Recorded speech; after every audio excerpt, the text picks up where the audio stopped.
Right, welcome back. As you can see, I've got my decals down, my L-cars panels, as you can see. They're not looking too bad. But when I laid them, well, this first one here, I cut this first main navigation one out, and I laid it onto the console, but none of the colours showed through, because if you remember, I painted the whole of the console black, the console top. Then I went back to my decal sheet, well, what's left of it, and I realised the clear decal paper was mounted onto white backing paper. There's my rookie mistake. So what I did is I managed to lift that back up and put it back onto the decal paper. I painted all the console white, took one coat with a few touch-ups. Once that had dried, then I laid the decals back down, and as you can see, the colours are showing through really nice. Not too bad at all. So you've got a various couple of status panels on the side. You've got the main nav 1 and 2 for the pilot and the co-pilot. You've got another, like a status panel there and various settings. You've got like a runabout status there and position decals on. They're not going to be accurate placing, but they'll do. So basically what I did is I laid them down, let them dry, went with my Revel Clear Gloss acrylic 36101, sealed them all the way round, and then once the seal dry, I then went round with the black to touch up over the white so it makes it black console again, and round the sides as well. So those are nice and dry. On this decal here is the door opening L-car, so the hatch doors open. So that's laid down and sealed. And I've got the other one on this side, as you can see, for the door panel hatch. Then I laid down the table decal. Again, once I'd realised my rookie mistake, I painted that in the white, just the top, laid the decal down, sealed it, and then just went round the edges with the black.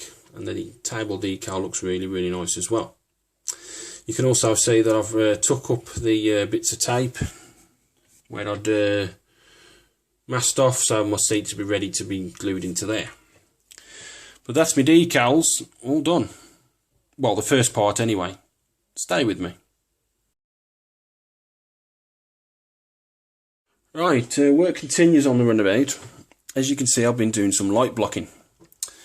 So I've done the arms inside, basically just primered, sprayed the black, let that dry, sprayed the black on, let that dry, and then by hand with my Revel 36190 silver, I painted on by hand.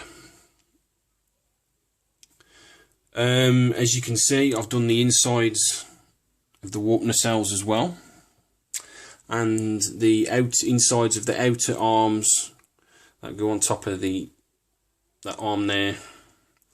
And I've, like I said, primer, black, silver. Now, when it comes to this section here on the interior part of the arm, where I put the mesh, I'm experimenting. I've got a bit of my clear plastic. This clear plastic, if you remember the blister pack from one of my kids, might have been a Joy controller or something to do with a computer. I cut out a bit of the triangle section there. I've just blue tacked it, and with the X26 clear orange from Tamiya, I've just painted on a couple of coats because I want to see how that's going to look with that. If it turns out as well as I think it will, well, I'm hoping, the gridding on the outside, the mesh, I'm going to paint that in the grey, and then the orange is going to show through here. Now, when I test lighted it with the LED, it was all white and silver. There weren't really that much hue coming through from the orange, hence why I'm experimenting with the clear part there. I'll put my first coat of my X26 orange, and I'm going to put another coat in there, and I'm going to see how that looks with the LED, because I'm also thinking about painting the LED head, because it's clear white, in the X26, and I'm hoping that'll give it a nice orange hue, because I'm hoping it will show through there as well at the back there. But that's where I'm sitting at the moment. Stay with me. Right, continuing on with the warp nacelles, you can see that I've got the clear sprue out. So as you can see, I've painted from the inside for the two sides of the warp nacelle and the mansard collectors. So with the insides of the warp nacelles, I went with my trusty X23 clear blue from Tamiya. So I've done about 2 coats so far. I've still got another couple of coats to go because it's not perfect.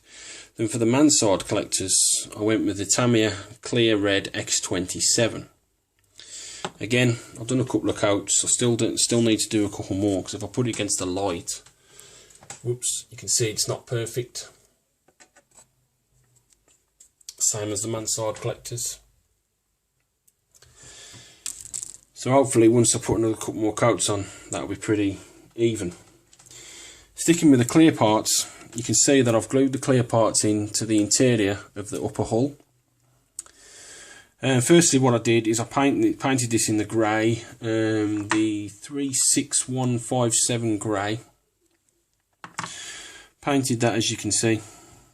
Let it dry overnight, and then sanded around the window frames for the clear parts because they wouldn't sit in properly. I only need to do a little bit of sanding, and then just did as much as I felt necessary, and eventually they went in. Just like sanded a bit, plushed them into place, sanded a bit more, got it right eventually. Then I went with my glue and glaze. So I glued in the front command area window and the rear conference windows first, using my scissor clamps. Held them down, let them dry 24 hours, took the clamps off, and then just went round the edges of the front and rear windows, more normal revel, and let that dry. I then went to the rear side windows, again just filed out a bit, eventually they went into place, glue and glaze, with the clamps, just held them down 24 hours, and again with the revel, just went round the edges for a bit of extra security. Then I did the front side windows, and as you can see I've done the same with those, and they've glued in an absolute treat, not too bad at all.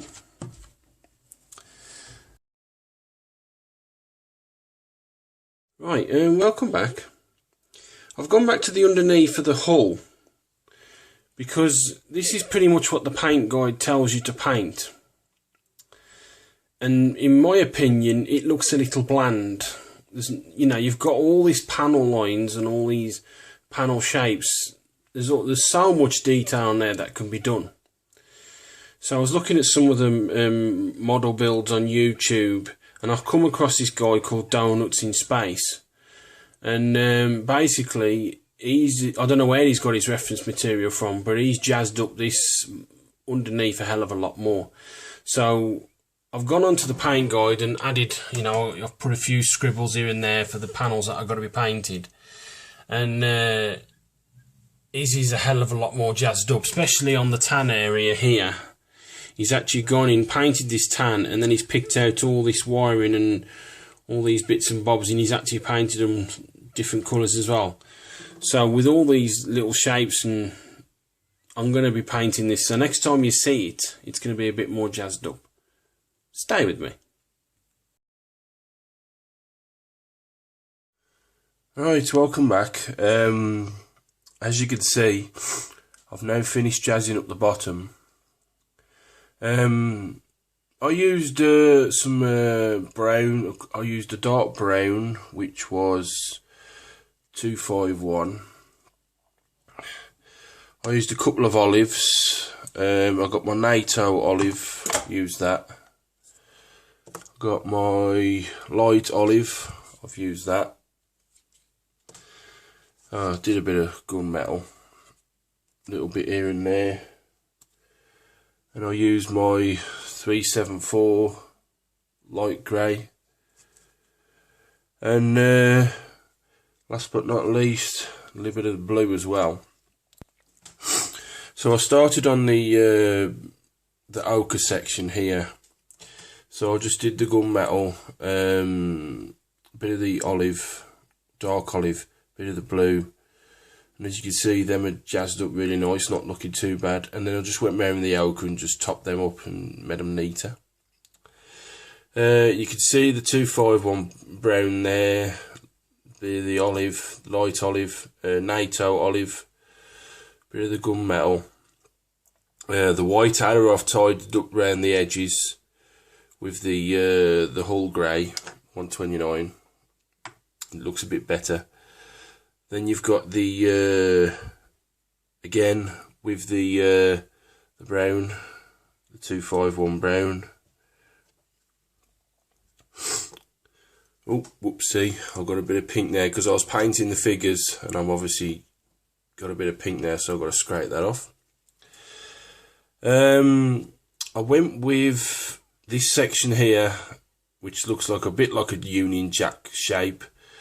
I went with the, where's that gone? Well, it just fell down the side here. So I used the 36157 grey. Took a couple of coats to do that, and then once that had done, I just tied it up with a 129. Then came the decal, which is decal number 4, and it says to cut to fit. On the plans, you put the first section on, then the second section. Now the first section, you can see there's like a triangular section with the straight going up, which is basically that there. It tells you to put that Starfleet insignia there, but on Donuts in Space, he actually brought it forward, so that's what I've done. Now, if you remember the decals, there was a bit dirty, especially around the Starfleet logo, but once I dipped them in the water, the actual water cleaned them up a bit. The only problem is, to come off the decal paper, they was very stiff indeed, and they actually tore on me. I don't know if you can make that out there, it tore there and a bit there, so I've had to line them up the best I can. But I just lined them up with the micro set, and it lined up really nice. Then I just went that section there as well, and that tore on me as well. But for the last section, when I realised my mistake, I just got my tweezers on the backing paper and just like teased them off the backing paper and just peeled them off slowly, and this one didn't tear. But with a pointed line decal, it didn't really say anything to do anything with that, because you got the pointed line decal on the top decal, if I can find it. And I thought, you know what, I'm going to do something with that. Yeah, there you go. If you look at that decal, number 3 is the same as number 4. So I basically cut a bit off that, and I've got a bit left over. I'm going to use that for touching up on the top decal. And I thought, you know what, I'm going to put that there. I mean, it doesn't tell you to put it there, but that's what I've done. And then once they're dried with a microset, I soldered them, and as you can see, the sol has sucked it right into the stepped areas. And then just left that dry, and then just sealed the whole thing with my matte coat. That one there, just sealed it, and as you can see, it's gone down really nice. I'm really well chuffed with this bottom section.